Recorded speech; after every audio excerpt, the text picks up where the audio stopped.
Experience senior living inside Chennai from Elements starting at rupees 85 lakhs. Call 9790399039.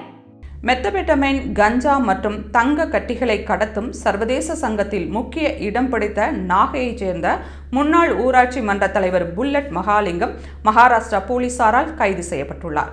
2022-24 ஆண்டுகளில் இந்தியாவிலிருந்து இலங்கைக்கு போதைப் பொருட்கள் மற்றும் தங்க கட்டிகளை கடத்தும் இயக்கத்தில் நாகை மாவட்டத்தின் விழுந்தமாவடி போன்ற கடற்கரை பகுதிகள் முக்கிய இடமாக மாறியுள்ளன. ஆந்திரா, மகாராஷ்டிரா உள்ளிட்ட மாநிலங்களில் இருந்து போதைப் பொருட்கள் காய்கறி லாரிகள் மூலம் கொண்டு வரப்பட்டு காட்டுப்பகுதிகளில் பதுக்கப்படும். பின்னர் அதிவேக படகுகள் மூலம் இலங்கைக்கு கடத்தப்படும். 2024 டிசம்பர் 12 பல கோடி ரூபாய் மதிப்புள்ள கஞ்சா மற்றும் மெத்தபெட்டமைன் சிக்கியது. இதில் புல்லட் மகாலிங்கம் மற்றும் அவரது மகன் அலெக்ஸுக்கு எதிராக வழக்கு பதிவு செய்யப்பட்டது. மகாலிங்கம் கைது செய்யப்பட்டு அலெக்ஸ் தலைமறைவானார். அபுல் ஹசீன் சையது என்ற மாபெரும் கடத்தல்காரர் மும்பையில் கைது செய்யப்பட்ட பின்னர் நடந்த விசாரணையில் மெத்தபெட்டமைன் பெங்களூருவுக்கு அனுப்பப்பட்டு பின்னர் நாகையில் உள்ள மகாலிங்கத்திடம் சென்றது தெரியவந்தது. இதையடுத்து மகாராஷ்டிரா போலீசார் நாகை வந்தனர். விழுந்தமாவடியில் உள்ள புல்லட் மகாலிங்கத்தை கைது செய்தனர்.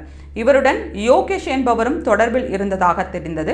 யோகேஷ் தற்போது வெளிநாட்டில் இருக்கிறார். முதற்கட்ட விசாரணையில் அபுல் ஹசீன் சிறையில் இருந்தபோது மகாலிங்கத்துடன் பழக்கம் ஏற்பட்டு அதனூடாக கடத்தல் தொடர்பு உருவானது தெரியவந்துள்ளது.